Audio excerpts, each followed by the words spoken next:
So, sub-applications of the derivative. For problem 1, find the equation of the tangent and normal line to the curve y equals x cubed at the point 2, 0. From your background in analytic geometry, you have this equation. Always use this equation to find the equation for the normal line and the tangent line. As you notice, you have this y minus y sub 1 equals m times x minus x sub 1. And on the other hand, for the normal line, you have 1 minus y sub 1 equals negative 1 over m times x minus x sub 1. To solve it, first, take the first derivative of the equation, which is y prime is equals to 3x squared. Now, to get the point of tangency, as you remember, the dy dx, or the first derivative, is already the slope. So, substitute values from this point of tangency. You have now the slope at 3 times 2 squared equals 12.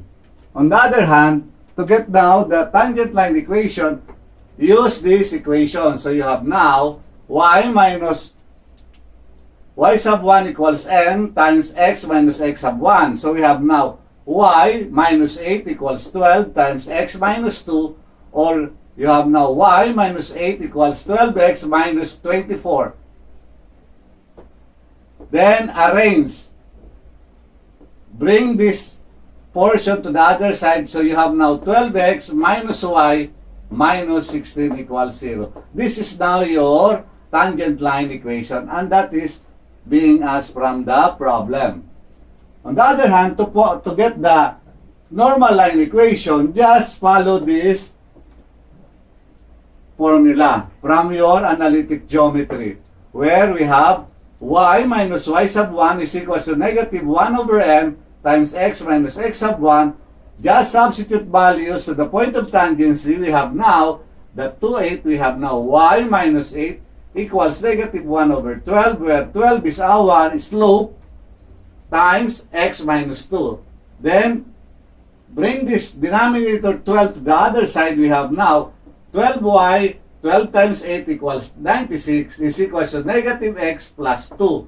Then arrange, bring all these things to the other side. You have now x plus 12y minus 98 equals 0. And that is now your normal equation, or normal line equation.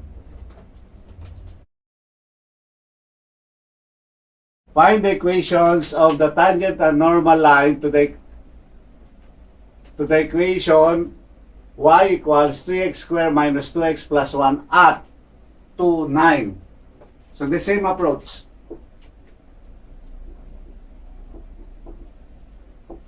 So we have y equals 3x squared minus 2x plus 1. Take the first derivative, y prime equals 6x minus 2. Take now the m equals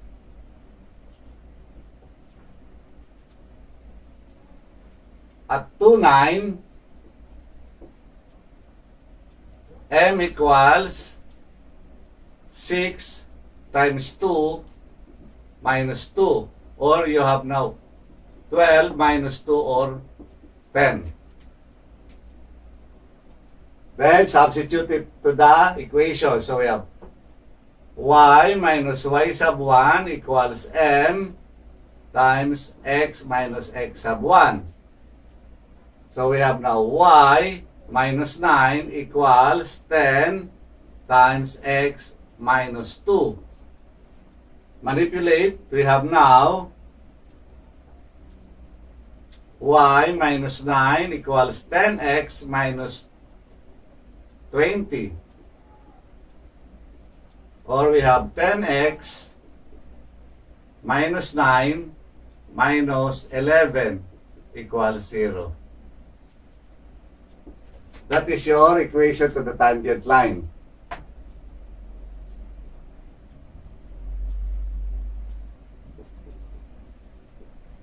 Or tangent line equation.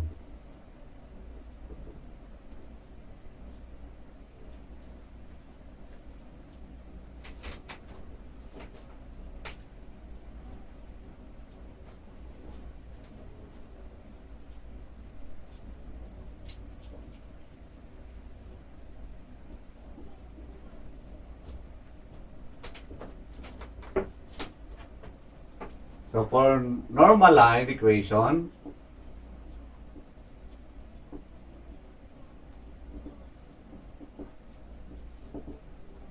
so we have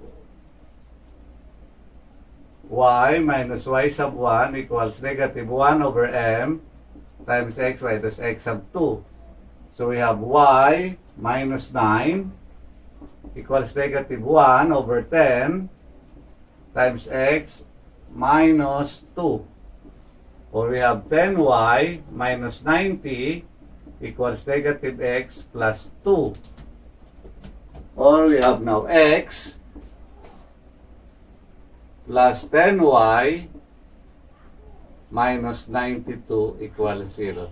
This is now your answer for normal line equation.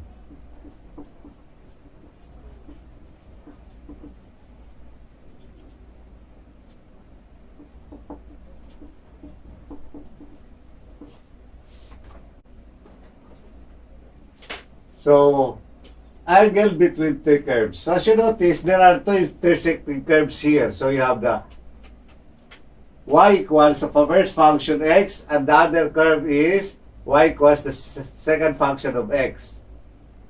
So, you have this point of intersection, P sub O, which is represented by x sub O and y sub O. So, this is your tangent line. This tangent line is tangent to second curve. And this tangent line T sub 2 is tangent to the first curve. And the angle deformed is your theta. On the other hand, this one, the angle formed by the first tangent line tangent to the first curve is theta sub 1. And the angle formed by the tangent line tangent to the curve, second curve, is your theta sub 2. Then this is our formula.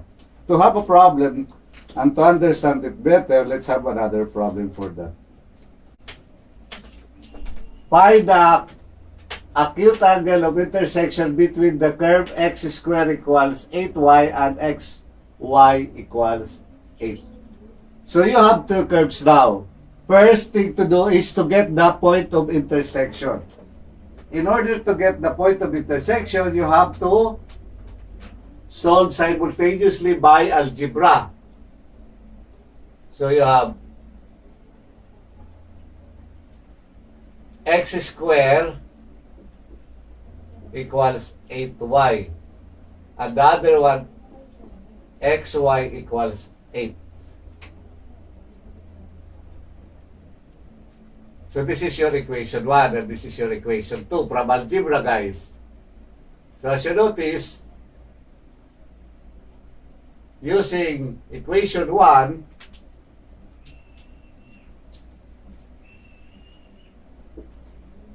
so we will manipulate. Use equation 2 para hindi ka mahirapan. So we have y equals 8 over x here. Then substitute this there. So we have now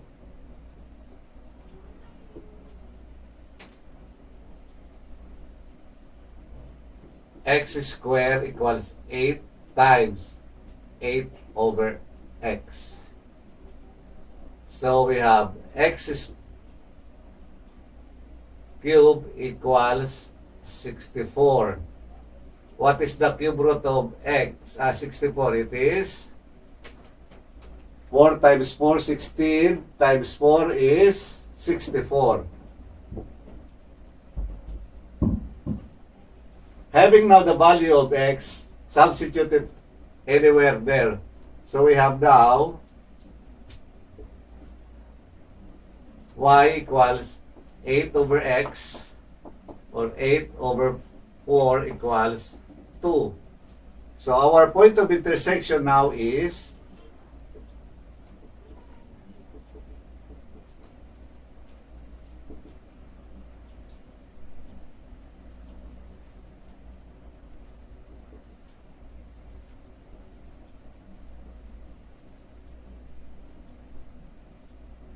for and 2.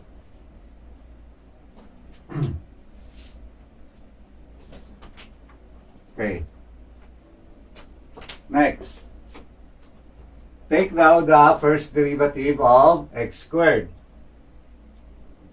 So we have x squared equals 8y. As you notice, this is an implicit.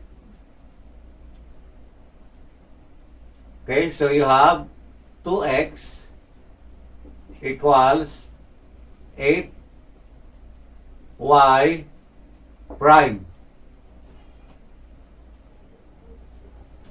So y prime now equals 2x over 8, or you have x over 4.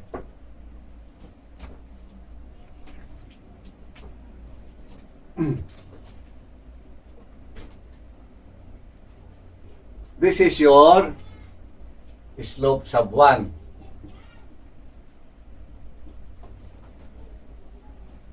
Next, you have xy equals 8. Ulitan natin ang kulay.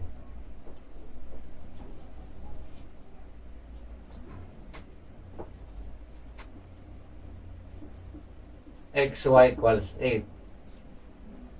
So you have another implicit equation. So you have take the first, differentiate the second, plus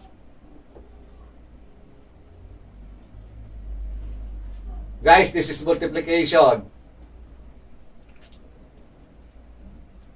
Copy the first term, differentiate the second, plus copy the first, differentiate the first term, times 1 equals 8. So as you notice now, we have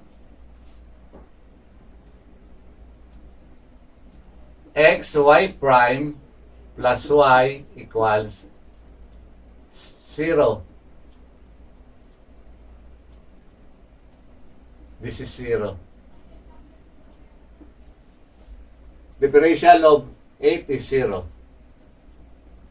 Okay, so our y prime now equals negative y over x.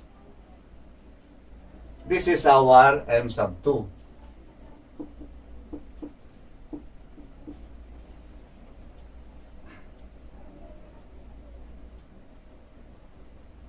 So at point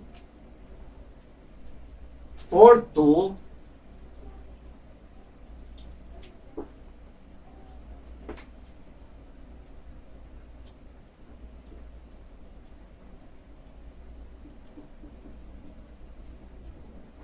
our M1 is equals to x over 4, or 4 over 4, or 1. For our M2, we have negative 2 or negative y over x, or we have negative 2 over 4, or we have negative 1/2. So finally, our tangent now, our angle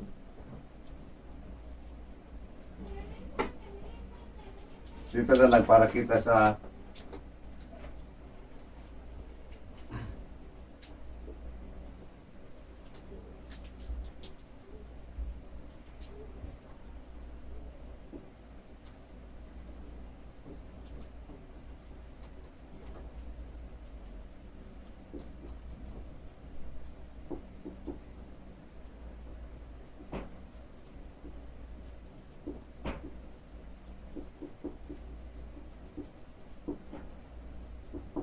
so we have M2 negative 1/2 minus 1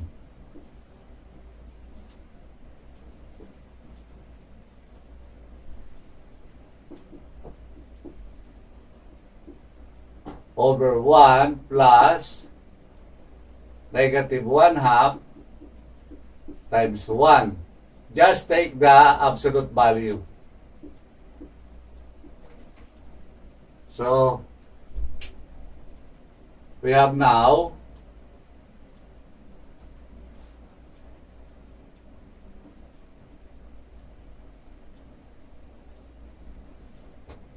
three halves negative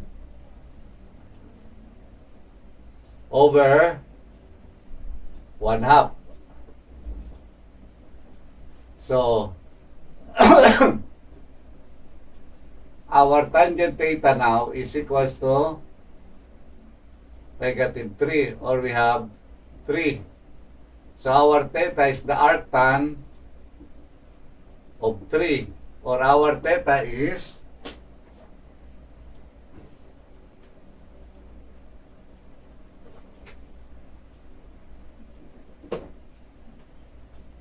71 degrees 34 minutes.